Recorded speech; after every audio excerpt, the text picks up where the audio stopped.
नमस्कार, यहाँहरूलाई हार्दिक स्वागत छ। यदि च्यानलमा नयाँ हुनुहुन्छ र च्यानललाई सब्स्क्राइब गर्नुभएको छैन भने कृपया च्यानललाई सब्स्क्राइब गरेर साथ दिनुहोला। यो भिडियोमा विशेष गरेर मैले युएईमा रहेर धेरै व्यक्तिहरूले यहाँको आइपिओ किन्नु भएको छ। त्यसमा पनि देवाको आइपिओ धेरै व्यक्तिहरूले किन्नु भएको छ। धेरै नेपालीहरूले किन्नु भएको आइपिओ मध्ये देवा हो। सायद 1 वर्षभन्दा बढी भयो होला, सायद ठ्याक्कै मलाई थाहा भएन डेट।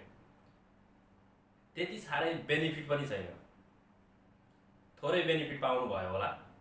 तर अहिले पनि त्यसको रेट चाहिँ मार्केटमा त्यति धेरै छैन।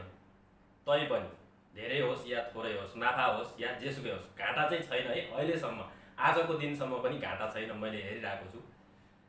जतिजनाले यो आइपिओलाई सेल गर्न चाहनुहुन्छ, अर्थात् विथड्र गर्न चाहनुहुन्छ, अर्थात् तपाईँले लगाएको लगानीलाई क्यास बनाउन चाहनुहुन्छ तपाईँ भने के गर्ने त भन्ने धेरैजनाको जिज्ञासा प्रश्न छ।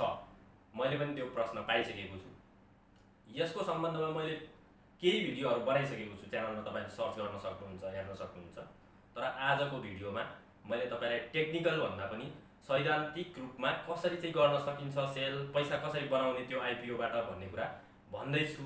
तपाईँलाई फेरि पनि केही समस्या पर्यो अर्थात् यहाँनिर कुनै सहयोग चाहियो भने कन्ट्याक्ट गर्न सक्नुहुन्छ मलाई। म पनि तपाईँलाई डाइरेक्ट रूपमा यसमा सहयोग मात्र गर्न सक्छु है त, अन्यथा चाहिँ होइन।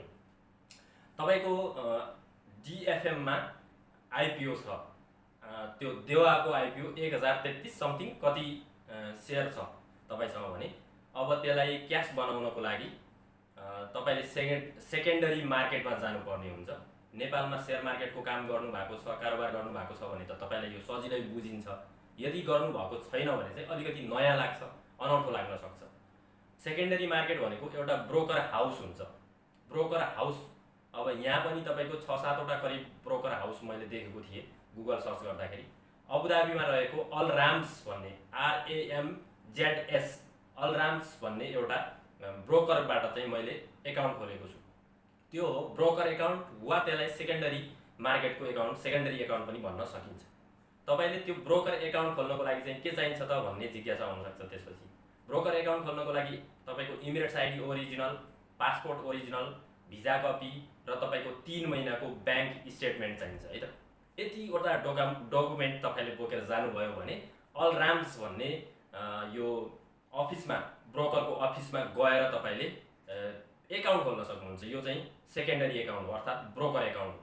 त्यो एकाउन्ट खुलेको करिब 1-2 दिनमा तपाईँलाई कन्फर्मेसन आउँछ, सबै कुछ त्यो डकुमेन्टहरू सबै आउँछ, रेडी हुन्छ। र त्यसपछि तपाईँले तपाईँको आइपिओलाई डिएफएमको एकाउन्टमा छ अहिले तपाईँको आइपिओ भने त्यसलाई अलराम्सको एकाउन्टमा त्यसलाई हामीले मुभ गर्नुपर्ने हुन्छ। त्यो मुभ गर्दाखेरि हामीले आफ्नै मोबाइलबाट गर्न मिल्छ। त्यो सबै काम गर्ने भनेको चाहिँ ब्रोकर एकाउन्ट बनिसकेपछि हो। ब्रोकर एकाउन्ट जब तपाईँको रेडी भयो, एक्टिभ भयो भने डिएफएमको एकाउन्टमा तपाईँकै एकाउन्टमा रहेको आइपिओलाई हामीले ब्रोकरको एकाउन्टमा ट्रान्सफर गर्छौँ। त्यहाँ मुभ गरिसकेपछि, त्यहाँ मुभ हुनलाई करिब केही घन्टा लाग्छ। त्यहाँ मुभ हुन्छ, मुभ भइसकेपछि तपाईँले त्यसलाई सेल गर्न सक्नुहुन्छ। त्यो एउटै मात्र उपाय हो तपाईँको देवाको आइपिओबाट क्यास बनाउने, विथड्र गर्ने, अर्थात् बेच्ने, जे नै भन्नुहुन्छ तपाईँले जसरी बुझ्नुहुन्छ। र त्यसपछि बेच्नेको बारेमा पनि मैले भिडियो बनाइसकेको थिएँ। मैले बेचिसकेको छु एउटा आइपिओ, त्यही भएर मेरो आफ्नै अनुभव यहाँनिर सेयर गर्दैछु मैले। यदि तपाईँले त्यति गरिसक्नुभयो, तपाईँको आइपिओ अब अलराम्स अर्थात् ब्रोकर एकाउन्टमा गइसकेको छ भने तपाईँले ब्रोकरमा कन्ट्याक्ट गरेर मेरो यो आइपिओ अर्थात् यो सेयर यति किता म सेल गर्न चाहन्छु भनेर अफिस टाइममा सन्डे टु थर्सडे चाहिँ 10 to 3 खुल्छ अफिस, र फ्राइडे 10 to तपाईँको 10 to 3 होइन, फ्राइडे चाहिँ 10 to 12 अराउन्ड खुल्छ।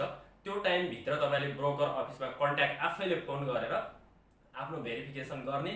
आफ्नो भेरिफाई दिइसकेपछि, आइडेन्टिफिकेसन भेरिफाई भइसकेपछि तपाईँले मेरो सेयर बेच्न चाहन्छु म यति भनेर भन्नुभयो भने उहाँले चाहिँ तपाईँको सेलमा राखिदिनुहुन्छ। तपाईँको सेयरलाई सेलमा राखिसकेपछि यति पैसा बराबरको अर्थात् आजको रेट यो र तपाईँको यति सेयर बेच्दा यति पैसा प्राप्त गर्नुहुन्छ भनेर भन्नुहुनेछ ब्रोकरले। र त्यो बापत ब्रोकर अफिसले तपाईँबाट 25 दिराम 25 दिराम चाहिँ चार्ज लिन्छ सेल गरिदिए बापत। र त्यो पैसा तपाईँको जुन आइपिओ किन्दाखेरि जुन ब्याङ्कको एकाउन्ट तपाईँले युज गर्नुभएको छ, अर्थात् ब्रोकर को एकाउन्ट खोल्दाखेरि जुन ब्याङ्कको स्टेटमेन्ट बुझाउनु भएको छ, त्यो एकाउन्टमा तपाईँले सेल गरेको वर्किङ डेज सेल आज तपाईँले ब्रोकर अफिसलाई कल गरेर सेल गरिदिनुहोस् भन्नुभयो, सेल गर्न चाहन्छु भन्नुभयो भने 3 दिनभित्र, 2 दिनमा पनि हुनसक्छ र अन्तिम 3 दिनभित्र, अफिसियल 3 दिनभित्र तपाईँको ब्याङ्क एकाउन्टमा तपाईँको सेल गरेको आइपिओ को अर्थात् त्यो सेयरको देवाको सेयरको पैसा तपाईँको ब्याङ्क एकाउन्टमा रिटर्न आउँछ र त्यसपछि तपाईँसँग सेयर हुँदैन। यो प्रक्रिया पुरा गर्नुभयो भने तपाईँको देवाको सेयर अर्थात् देवाको आइपिओ जे भन्नुहुन्छ तपाईँसँग भएको त्यसबाट तपाईँले पैसा क्यास बनाउन सक्नुहुन्छ वा विथड्र गर्न सक्नुहुन्छ।